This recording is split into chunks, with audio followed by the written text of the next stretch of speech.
The Ruckus is bringing the party to the Metro, June 7th and 8th at Adventureland Resort, with Friday headliner Chris Young. I've got some famous friends. Saturday headliner Jake Owen.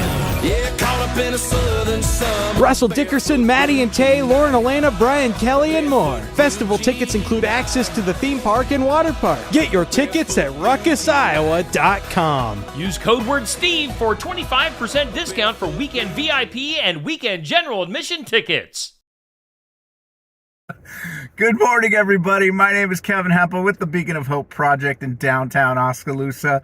I am struggling this morning. It's just one of those days where everything seems to be in line and everything is going well, and I've really got no problems, but my brain is just functioning at an abnormal rate of speed.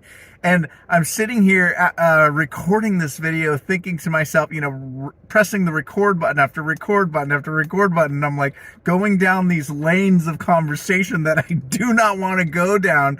However, it hit me at the moment that how many times are we sitting around thinking that we have plans to go to the right and all of a sudden we turn to the left, or we've got plans to go straight and across a state and do something amazing and then come back and go, wait a second, that's not where I was intending to go. Or very simply as like you get in your car and you go to the grocery store and all of a sudden you turn left to go to the bar. Or you have every intention to do everything right, but then all of a sudden you turn and do something wrong. How many times have we found ourselves in those particular situations? And then once the situation is done, we start judging ourselves and we start making accusations against ourselves, or even worse, sometimes we have our loved ones go, why would you ever even do that? Why would you think to go this way? Or why would you think to go that way? How many times in life are we planning to do something good when in actuality we end up doing something which would be considered bad? For me, I'm preaching to myself here. There were so many times in my life, and I can't even say that I'm perfect with it all the time. I probably do it often, even last night having dinner with my family and some friends. We were having a conversation with my daughter, and my daughter started talking, and I immediately came back and rebutted something.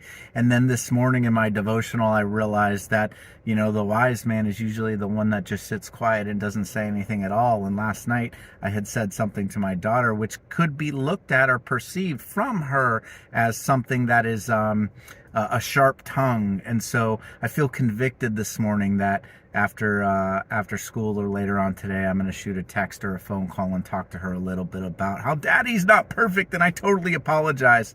The word right now is ignite. I'm being triggered by the t-shirt that I'm wearing today. It says ignition, but for this week, I'm going to say the encouraging word is ignite.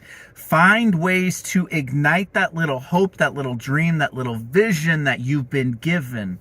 And do not grow weary and be afraid of when you went to go do something right, but actually you ended up doing something which was apparently wrong, because over time, over certain situations, over degrees of shifting, more often than not, the things that we thought we did wrong actually turned out all right. Did you catch that?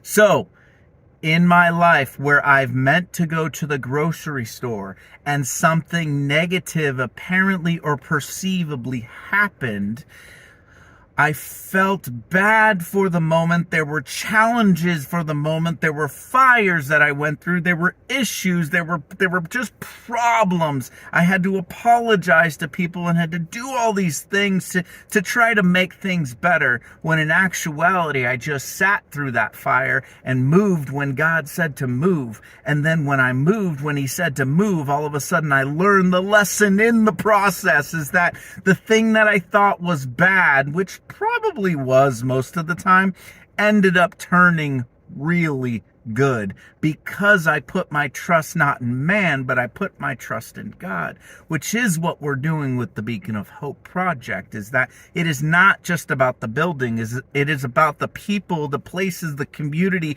the things that we can positively influence and just be a light in the world. And so a message to all of you leaders out there, if you're watching this, what I heard this weekend was that it is time to turn the lights on in the city and let the people know that he is there.